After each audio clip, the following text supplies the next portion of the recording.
नमस्कार साथियों, आप सभी का स्वागत है आपके अपने YouTube channel learning with DC पे।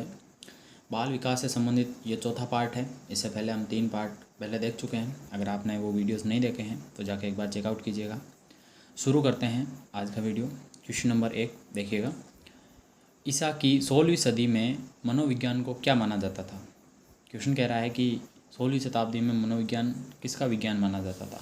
ऑप्शंस हैं आत्मा का विज्ञान, मन का विज्ञान, मस्तिष्क का विज्ञान और व्यवहार का विज्ञान। उसका राइट आंसर हो जाएगा 16वीं शताब्दी में सबसे पहले आत्मा का विज्ञान माना जाता था।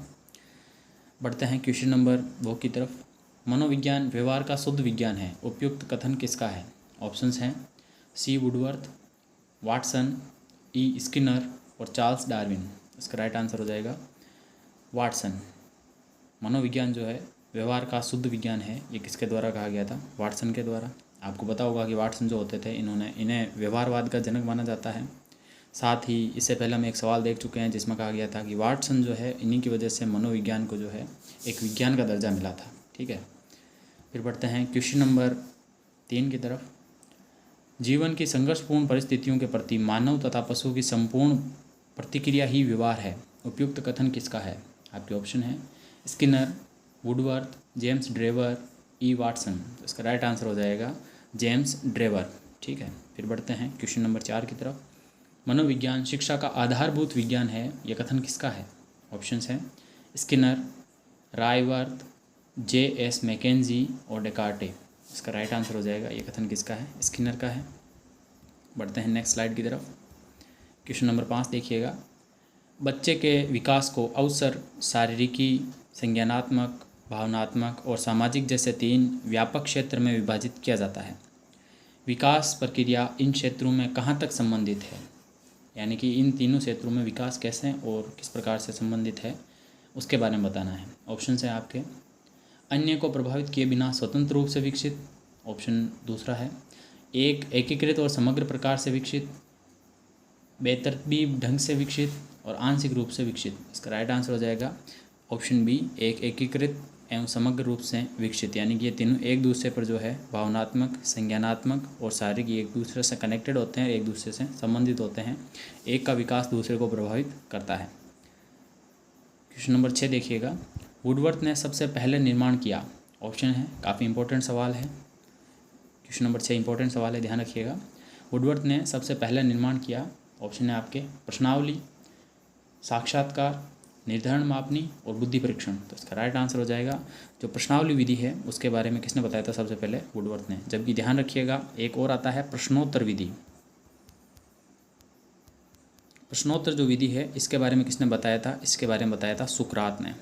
ठीक है, तो कन्फ्यूज़ नहीं होना है, दोनों लगभग मैचिंग वर्डिंग की वजह से कन्फ्यूजन पैदा करती है। तो ध्यान रखिएगा प्रश्नावली वुडवर्थ ने दी थी, जबकि प्रश्नोत्तर विधि जो है वो किसने दी थी? सुकरात ने दी थी। क्वेश्चन नंबर 7 की ओर बढ़ते हैं। मनोचिकित्सा किनके लिए उपयुक्त होती है? ऑप्शन है आपके टीबी के रोगियों के लिए, मनोरोगियों के लिए, विकलांगों के लिए और इनमें से कोई नहीं। तो इसका सिंपल सा आंसर हो जाएगा मनोरोगियों के लिए। क्वेश्चन नंबर 8 देखिएगा। An introduction to social psychology के रचयिता थे। ऑप्शन है आपके B N Jha, Morgan, Mursell और विलियम। तो इसका राइट आंसर हो जाएगा ये विलियम। ठीक है, विलियम के द्वारा ये बुक लिखी गई थी। क्वेश्चन नंबर 9 की तरफ बढ़ते हैं। मनोविज्ञान के उपयोग की कठिनाई है। ऑप्शन है मनोविज्ञान की जानकारी का उपयोग सभी शिक्षक कुशलतापूर्वक कर सकते हैं। मनोविज्ञान में उपकरण परिस्थिति के सापेक्ष नहीं होते हैं। मनोविज्ञान परीक्षण मूल्य की दृष्टि से इतने महंगे होते हैं कि इन्हें उपलब्ध नहीं करवाया जा सकता सभी पाठशालाओं में, या फिर इनका जो है सही तरीके से उपयोग नहीं किया जा सकता। और लास्ट ऑप्शन है उपरोक्त में से कोई नहीं। तो इसका राइट आंसर हो जाएगा कि जो भी मनोविज्ञान के उपकरण होते हैं या यूँ कहूँ कि जो परीक्षण होते हैं वो मूल्य की दृष्टि से इतने ज़्यादा महंगे होते हैं कि सभी पाठशालाओं में इनको कंपाइल नहीं किया जा सकता या इनका उपयोग नहीं किया जा सकता। तो ऑप्शन 3 यहाँ पर राइट हो जाएगा इसका। क्वेश्चन नंबर 10 की तरफ बढ़ते हैं। Psychology from the stand point of behaviourist किसकी रचना है? ऑप्शन है वाल्टर हस्टर की, वाटसन की, कार्ल लेथले की और टोलमैन की। इसका राइट आंसर हो जाएगा ये बुक किसके द्वारा लिखी गई थी? वाटसन के द्वारा लिखी गई थी। इंपॉर्टेंट सवाल है, बुक्स वगैरह के बारे में पूछा जा सकता है आपको मेन एग्जाम में, उसके हिसाब से प्रिपेयर कर रहे हैं। वर्सेटाइल क्वेश्चन चूज किए गए हैं यहाँ पर टेस्ट सीरीज़ में। पर्टिकुलर आपको वाटसन, वुडवर्थ और जितने भी जो अपने वैज्ञानिक मुख्य हैं उनसे रिलेटेड वीडियोस भी आपको यहाँ पे मिल जाएंगे। तो अगर आपको कंटेंट अच्छा लग रहा है तो चैनल सब्सक्राइब करना ना भूलें और वीडियो को शेयर करना बिल्कुल ना भूलें। बढ़ते हैं क्वेश्चन नंबर 11 की तरफ। मनोविज्ञान की सहायता से अध्यापक को ज्ञान होता है। ऑप्शन है बुद्धि के स्वरूप का, पठन पाठन के उपयोग का, पिछड़े बालकों की समस्याओं का और उपयुक्त सभी का।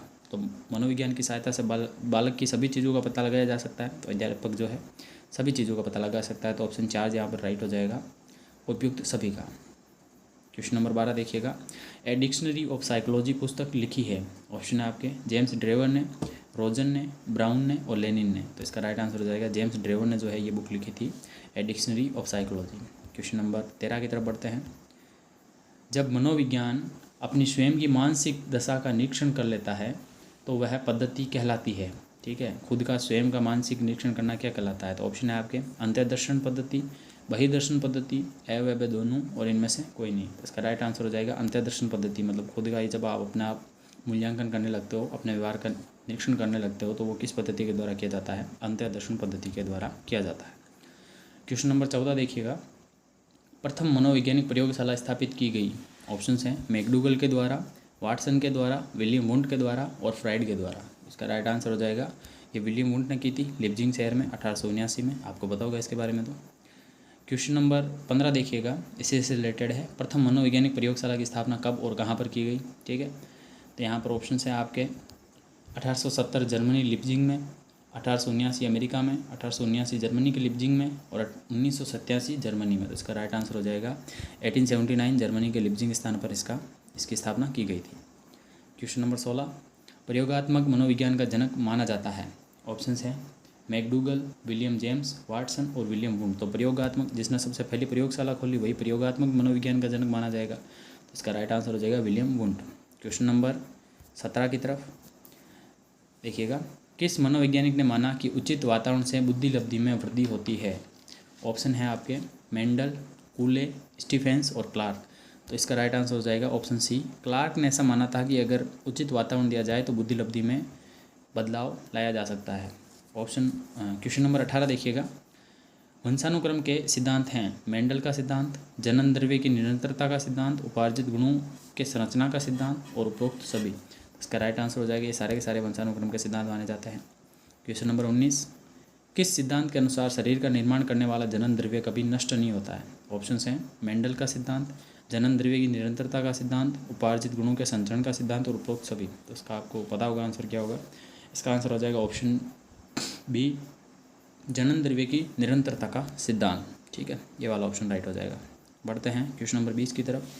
जनन द्रव्य की निरंतरता का सिद्धांत किसके द्वारा दिया गया था या इसके प्रतिपादक कौन है? ऑप्शन है आपके, देखिए जनन द्रव्य को आप कह सकते हो बीज। ठीक है, और बीज जो है, बीज का सिद्धांत एक तरह से कहें तो किसने दिया था? बीजमैन ने दिया था। इसका राइट आंसर हो जाएगा ऑप्शन ए, बीजमैन। क्वेश्चन नंबर 21 की तरफ। वंशानुक्रम के नियम हैं। ऑप्शन है समानता का नियम, भिन्नता का नियम, प्रत्यागम का नियम और उपरोक्त सभी। तो ये सारे के सारे जो है वंशानुक्रम के नियम है, तो उपरोक्त सभी यहाँ पर राइट आंसर हो जाएगा। क्वेश्चन नंबर 22, किस नियम के अनुसार बच्चे अपने माता पिता के बिल्कुल समान न होकर उनसे कुछ भिन्न अवश्य होते हैं?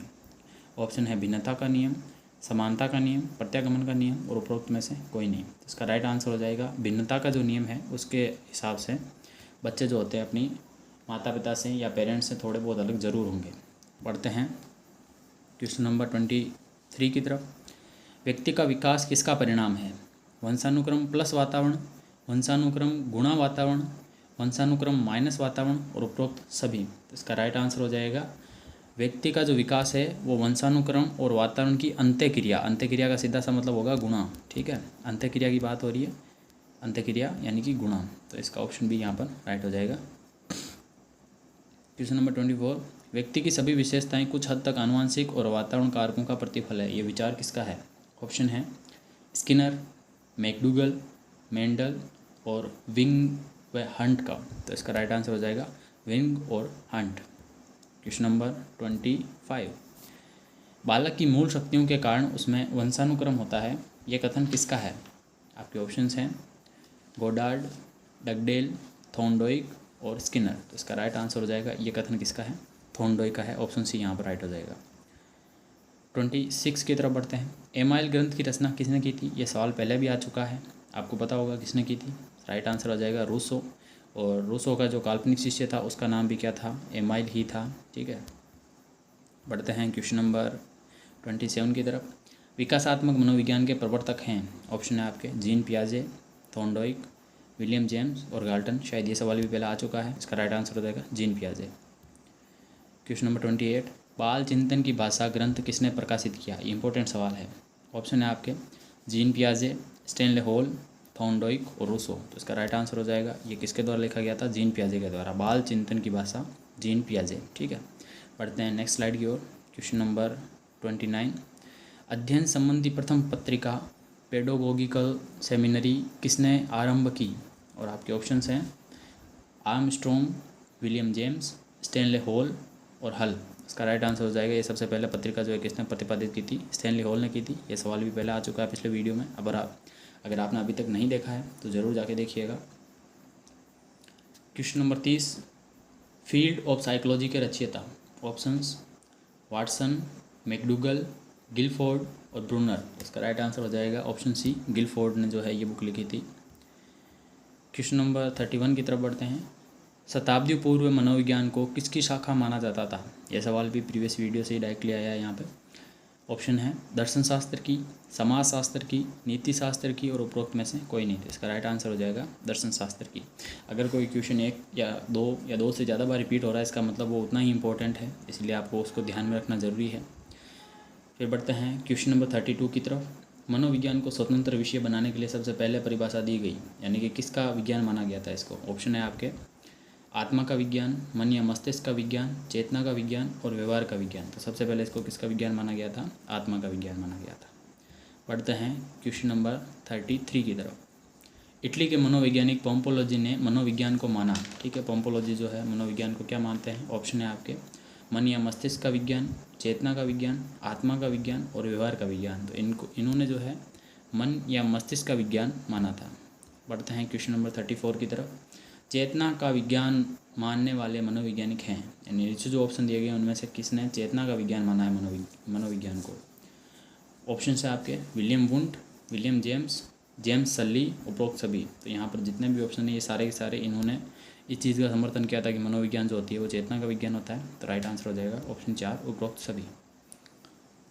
क्वेश्चन नंबर 35, 20वीं शताब्दी में मनोविज्ञान को माना गया है। 20वीं शताब्दी में ऑप्शन है आपके आत्मा का विज्ञान, मन व मस्तिष्क का विज्ञान, चेतना का विज्ञान और व्यवहार का विज्ञान। तो इसका राइट आंसर हो जाएगा 20वीं शताब्दी में इसको व्यवहार का विज्ञान माना गया है। क्वेश्चन नंबर 36, व्यवहार का विज्ञान मानने वाले प्रमुख वैज्ञानिक, ऑप्शन है आपके अरस्तु, वाटसन, थॉर्नडाइक और वुंट। तो जिसने व्यवहारवाद की स्थापना की वही इसका प्रमुख वैज्ञानिक हो जाएगा। तो इसका राइट आंसर हो जाएगा वाटसन।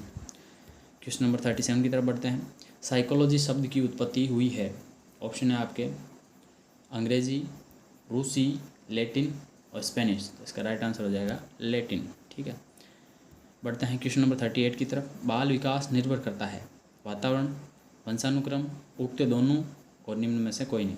इसका राइट आंसर हो जाएगा वातावरण और वंशानुक्रम, इन दोनों पे ही निर्भर करता है, इसलिए ऑप्शन सी जो है यहाँ पर राइट माना जाएगा। ठीक है, वातावरण और इन दोनों की जो अंत्यक्रिया होती है, वातावरण गुणा वंशानुक्रम लिखा जाएगा अंत्यक्रिया के दौरान। ठीक है, क्वेश्चन नंबर 39, एक बाल केंद्रित कक्षा में बच्चे सामान्यतः सीखते हैं, ऑप्शन है शिक्षक से, व्यक्तिगत रूप से, समूह से, व्यक्तिक और सामूहिक दोनों रूप से।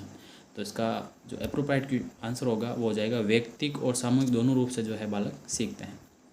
क्वेश्चन नंबर 40, अनुभूति बच्चे और वातावरण के बीच अंत्यक्रिया की निरंतर प्रक्रिया के माध्यम से विकसित होती है, यह सिद्धांत में प्रतिबिंबित है, यानी कौन सा सिद्धांत इस चीज़ का समर्थन करता है? ऑप्शन है थॉर्नडाइक का अधिगम सिद्धांत, जीन पियाजे का संज्ञानात्मक विकास का सिद्धांत, टोलमैन का संकेत अधिगम सिद्धांत और कोहलर का अधिगम सिद्धांत। तो इसका राइट आंसर हो जाएगा ऑप्शन बी, जीन पियाजे का जो संज्ञानात्मक सिद्धांत है वो इस बात की प्रतिपुष्टि करता है कि अनुभूति जो होती है बच्चे में वातावरण की अंत्यक्रिया के निरंतर प्रक्रिया के माध्यम से विकसित होती है। क्वेश्चन नंबर 41, शिक्षण से अधिगम पर बल देने वाला परिवर्तन हो सकता है, ऑप्शन है बाल केंद्रित शिक्षा पद्धति अपनाकर, रटने को प्रोत्साहित करके, अग्र शिक्षण तकनीक अपनाकर और परीक्षा परिणाम पर केंद्रित होकर। तो इसका राइट आंसर हो जाएगा बाल केंद्रित शिक्षा पद्धति अपनाकर आप शिक्षण अधिगम पर बल दे सकते हैं या उसमें परिवर्तन कर सकते हैं। क्वेश्चन नंबर 42, मानव विकास को क्षेत्रों में विभाजित किया जाता है वे हैं, यानी मानव विकास कौन कौन से क्षेत्रों में विभाजित किया जाता है। ऑप्शन है आपके शारीरिक, संज्ञानात्मक, संवेगात्मक और सामाजिक। ऑप्शन बी संवेगात्मक, संज्ञानात्मक, आध्यात्मिक और सामाजिक व मनोवैज्ञानिक, संज्ञानात्मक, संवेगात्मक और शारीरिक। और ऑप्शन 4 है शारीरिक, आध्यात्मिक, संज्ञानात्मक और सामाजिक। तो इसका राइट आंसर हो जाएगा ऑप्शन 1 शारीरिक, संज्ञानात्मक, संवेगात्मक और सामाजिक। ये 4 जो है इन पार्ट्स में बांटा गया है मानव विकास के क्षेत्रों को। क्वेश्चन नंबर 43, वर्तमान में मनोविज्ञान है। ऑप्शन है आपके मन का विज्ञान, आत्मा का विज्ञान, चेतना का विज्ञान और व्यवहार का विज्ञान। पहला आ चुका है 20वीं शताब्दी में, इसको व्यवहार का विज्ञान माना गया है, इसलिए राइट आंसर हो जाएगा ऑप्शन 4 व्यवहार का विज्ञान। क्वेश्चन नंबर 44, मनोविज्ञान शिक्षण में बालकों का ध्यान रखा जाता है। बालकों के किस चीज़ का ध्यान रखा जाता है। ऑप्शन है आपके अभिक्षमता का, रुचि का, योग्यता का और उपरोक्त सभी। तो यहाँ पर बालक की सभी चीज़ों का ध्यान रखा जाता है, उसकी अभिक्षमता का भी ध्यान रखा जाता है, रुचि का भी ध्यान रखा जाता है और योग्यता का भी ध्यान रखा जाता है, इसलिए ऑप्शन 4 यहाँ पर राइट हो जाएगा उपरोक्त सभी। क्वेश्चन नंबर 45, मनोविज्ञान को शुद्ध विज्ञान माना जाता है। ये कथन किसका है। ऑप्शन है आपके James Drever, James Rousseau, McDougall और थॉर्नडाइक। तो इसका राइट आंसर हो जाएगा जेम्स ड्रेवर ने ये परिभाषा दी थी कि मनोविज्ञान जो है वो एक तरह से शुद्ध विज्ञान है। क्वेश्चन नंबर 46, मनोविज्ञान आचरण व व्यवहार का यथार्थ विज्ञान है। उक्त परिभाषा है। ऑप्शन है स्किनर, मैकडूगल, थॉर्नडाइक और वाटसन। इसका राइट आंसर हो जाएगा ये परिभाषा किसके द्वारा दी गई थी, मैकडूगल के द्वारा दी गई थी। तो ऑप्शन बी यहाँ पर राइट हो जाएगा मैकडूगल। क्वेश्चन नंबर 47, मनोविज्ञान के अंतर्गत कौन कौन सी चीज़ आती है। ऑप्शन हैं मानव का अध्ययन किया जाता है, जीव जंतुओं का अध्ययन किया जाता है, संसार के अन्य सभी प्राणियों का अध्ययन किया जाता है और उपरोक्त सभी। तो मनोविज्ञान के अंतर्गत आपके सारी चीज़ें आ जाती है। आप मानव अध्ययन भी करते हो, जीव जंतुओं का अध्ययन भी करते हो और संसार के बाकी जीवों का अध्ययन भी करते हो। तो राइट आंसर हो जाएगा ऑप्शन 4। कई लोग यहाँ पर कन्फ्यूज होकर मानव अध्ययन ही कर सकते हैं, जो बिल्कुल गलत है। ऑप्शन 4 यहाँ पर बिल्कुल एप्रोप्रिएट हो जाएगा। क्वेश्चन नंबर 48, निम्न में से कौन सा क्षेत्र मनोविज्ञान के अंतर्गत नहीं आता है। ऑप्शन है औद्योगिक मनोविज्ञान, राजनीतिक मनोविज्ञान, क्लिनिकल मनोविज्ञान और असामान्य मनोविज्ञान। इसका राइट आंसर हो जाएगा जो राजनीतिक मनोविज्ञान है वो मनोविज्ञान के अंतर्गत नहीं आता है। बढ़ते हैं आज के सेकंड लास्ट क्वेश्चन की तरफ। निम्न में से मनोवैज्ञानिक नहीं है। ऑप्शन है आपके जॉन डीवी, वाटसन, हल और स्किनर। तो यहाँ पर राइट आंसर हो जाएगा इसका जॉन डीवी जो थे एक तरह से मनोवैज्ञानिक नहीं थे, एक रिसर्चर ही थे केवल।